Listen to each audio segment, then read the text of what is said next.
Sir నమస్కారం sir. నమస్తే. Sir Ram Gopal Varma గారు చంద్రబాబు నాయుడు గారి పైన అండ్ లోకేష్ గారి పైన ఎలక్షన్స్ కు ముందర పలు పోస్టులు పెట్టారని చెప్పేసి ఆయన మీద రీసెంట్ టైంలో కేసు అయింది. సో ఆ కేసుకు సంబంధించి చాలా సార్లు విచారణకు రమ్మని ఆయనకు నోటీసులు పంపించిన ఆయన హాజరవ్వలేదు. అయితే నిన్న ఆయన విచారణ హాజరయ్యారు. దాదాపు 9 గంటల పాటు విచారణ జరిగిందని కూడా చెప్తున్నారు. అయితే విచారణ మరి ఎలా జరిగింది? కొన్ని వార్తలు చూస్తుంటే అసలు ఆర్జీవి గారు పొంతం లేని సమాధానాలు ఇచ్చారు, ఆర్జీవి గారు తడబడ్డారు అన్నట్టుగా వార్తలు వస్తున్నాయి సార్. మరి విచారణలో ఏం తేలింది, మీరేం చెప్తారు సార్ దీనికి సంబంధించి? అంటే విచారణ పేరుతో ఆయన్ని ఎక్కువ టైం అక్కడ హోల్డ్ చేయటం అనేది ఇందులో శిక్ష.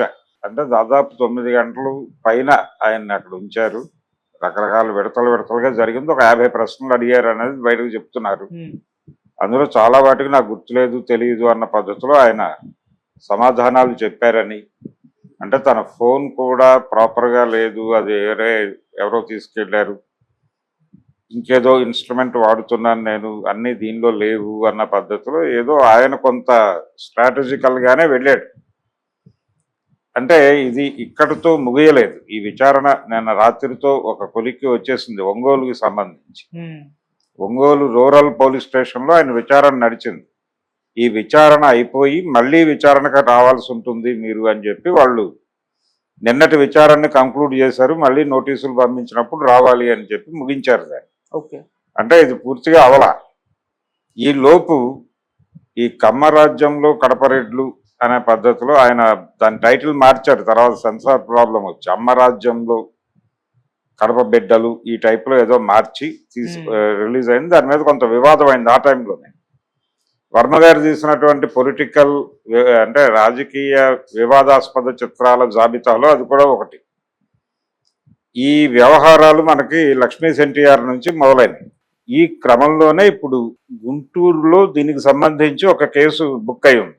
ఆ సినిమా తన మనోభావాలని గాయపరిచిందని ఎవరో వంశీ అనేటువంటి ఒక తెలుగుదేశం కార్యకర్త ఇచ్చిన ఫిర్యాదు మేరకు సిఐ తిరుమలరావు ఈయనకు నోటీసులు సర్వ్ చేశాడు. అంటే గుంటూరులో విచారణకు హాజరు కావాలి, దానికి ఏదో డేట్ ఇస్తూ వాళ్ళు ఒక నోటీస్ పంపించారు. ఈయన ఆ విచారణకు హాజరవ్వాలి. దీనికి పార్ట్ 2 ఉంటుందని చెప్తున్నారు. ఒంగోలులో జరిగినటువంటిది ఇది కాకుండా వెస్ట్ గోదావరిలో ఒక కేసు ఉంది, దానికి కూడా విచారణకు నోటీసులు వస్తాయి. అంటే వర్మ గారు ఇంకా ఏ పని చేసుకోకుండా ఈ విచారణలకు తిప్పడం అనే ప్రోగ్రాం జరుగుతుంది. మొదటి నుంచి ఆయన చెప్తున్న మాట ఇదే. అంటే నా పని, నేను విచారణకు హాజరు కాను అని అంటలేదు, కానీ ఇది ఒక నా నడకని ఇబ్బంది పెట్టేటువంటి పద్ధతిలో డిజైన్డ్గా కేసులు పెట్టారు.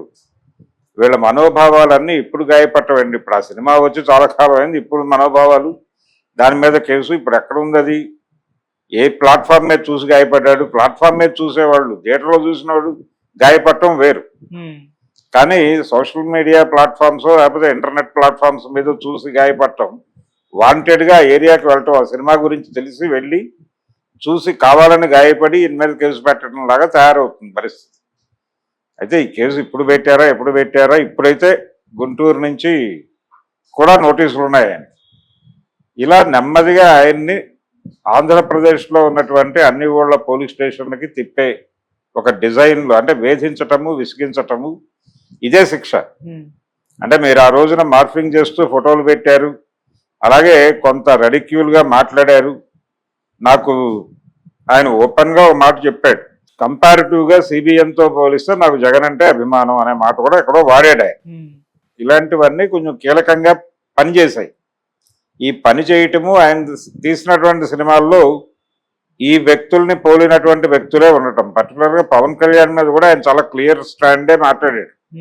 అంటే అతని స్టాండ్లో ఒక కుదురు కనిపించదు పవన్ కళ్యాణ్ రాజకీయ నడకలో అనేది ప్రధానమైన ఆరోపణ వర్మ గారి.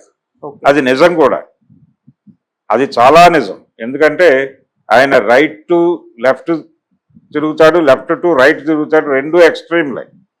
రెండు ఎక్స్ట్రీముల్లోనూ అదే ఎక్స్ట్రీమ్ లెవెల్లో ప్లే చేస్తాడు ఆయన పొలిటికల్ ఏరియాలో. సినిమాల్లో పాత్రలు మార్చినంత ఈజీగా పొలిటికల్ స్టాండ్ మార్చగలడు పవన్ కళ్యాణ్ అనేది మనకి ఆయన రోజువారీ జీవితం చూస్తేనే అర్థమవుతుంది. ఆయన 2014 ఎన్నికల్లో ఎటున్నాడు, 19 ఎన్నికల్లో ఎటున్నాడు, 24 ఎన్నికల్లో ఎటున్నాడు చూస్తే ఆయన గేమ్ అర్థమైపోతుంది. సో అది ఆయన గొడవ. దాని మీద ఈయన స్టాండ్లో ఈ వర్మ గారి అంచనాలు తప్పేం లేదు. ఇన్కన్సిస్టెన్సీ అనేది ఏ పదం అయితే వాడాడో ఆ పదం కరెక్ట్. దాని మీదే ఆయన ఒక సినిమా తీశాడు, పవన్ కళ్యాణ్ అనే పేరుతో ఒక సినిమా తీసి అది ఒక ఓటీటీ ప్లాట్ఫామ్ లో అది రిలీజ్ చేశారు. ఆ రోజున కూడా పవన్ కళ్యాణ్ అభిమానులు ఆయన టార్గెట్ చేస్తూ సోషల్ మీడియా వేదికగా ఆయన మీద దాడులు చేయటం, ట్రోల్ చేయటం ఇవన్నీ నడిచినాయి. ఇలా ఆయన మీద కూడా వీళ్ళు విపరీతంగా ఆయన గాయపడే లెవెల్లో ఆయన్ని రెడిక్యూల్ చేస్తూ ఆయన ఫ్యామిలీ మెంబర్స్ని టార్గెట్ చేస్తూ కూడా ట్రోల్ చేశారు.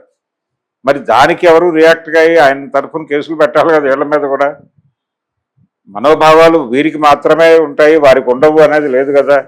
వర్మ గారి అభిమానులు కూడా గాయపడి కేసులు పెట్టాలి కదా వీళ్ళ మీద. వీళ్ళు చేసిన మీమ్స్ కూడా తక్కువ ఏం కాదు కదా. అంటే అధికారంలో ఉన్న అవతలవాడు మన మీదకి రావడానికి జంకుతాడు అనే ఉద్దేశంతో మీరు ఎవరినైనా బుల్డోజ్ చేసుకుంటూ వెళ్ళిపోవడం లాగా ఈ కేసుల పరంపర కొనసాగిస్తున్నారు. ఇది ఇబ్బందికరం. ఇది ఎందుకు చేస్తున్నారు? వాంటెడ్గా ఆయన్ని పూర్తి స్థాయిలో సరెండర్ చేసుకోవటం, సారీ చెప్పించుకోవడానికి ప్రయత్నాలు. నా వల్ల కాదు మహాప్రభు, మీకు ఏం కావాలో చెప్పండి అని ఆయన సాగిల పడతాడనేది వీళ్ళ ఉద్దేశం. ఆ సాగిల పడే పరిస్థితి తీసుకురావడం కోసం ఈ టార్చర్ అంతా పెడుతున్నారు. ఆయన భరించే స్థితిలోనే కనిపిస్తున్నాడు. ఆయన చాలా కూల్గా ట్వీట్ చేశాడు, ఒంగోలు అంటే నాకు ఇష్టం, ఒంగోలు పోలీసులు అంటే చాలా ఇష్టం అని చెప్పి నేను ట్వీట్ చేశాడు. అంటే మీరు ఓకే, నేను ప్రిపేర్ అయిపోయి ఉన్నాను, మీరు ఏం చేస్తే అది చూసుకోండి, నేను వస్తాను. రేపు గుంటూరు కూడా హాజరవుతాడే, గుంటూరుకి హాజరవుతాడు, వెస్ట్ గోదావరి కేసుకి హాజరవుతాడు, ఇంకెక్కడో కేసు ఉంది అక్కడికి కూడా వెళ్తాడు. ఈ విచారణలన్నింటికీ హాజరై ఈ కేసులన్నింటినీ నడిపించి, అంటే ఈ 5 ఏళ్ళు ఇది నడుస్తుంది ఈ డ్రామా. అంటే వాళ్ళు మిగిలిన వాళ్ళకంటే అందరికంటే కూడా వర్మని కొంచెం ఎక్కువ కాన్సన్ట్రేట్ చేసినట్టుగా ఇప్పుడు మనకు అర్థం అవుతుంది. చాలా అంటే వల్లభనేని వంశీయ లేకపోతే కొడాలి నాన్నయ్య ఇలా రకరకాల పేర్లు వినిపించి ఫైనల్గా వేధింపులకు గురవుతోంది మాత్రం రామ్ గోపాల్ వర్మ గారే కనిపిస్తున్నాడు. ఎందుకు ఈయన్ని టార్గెట్ చేశారు అంటే ఇదే గొడవ, సరెండర్ చేసుకోవడం కోసం చేస్తున్న తిప్పలు. ఆయనేమో విచారణకి నేను పూర్తి స్థాయిలో సహకరించేస్తాను, మీ ఇష్టం వచ్చినట్టు చేసుకోండి అన్న పద్ధతిలో ఆయన వ్యవహరిస్తున్నాడు. స్టిల్ ఆయన ప్లే ఆయన ఆడుతున్నాడు.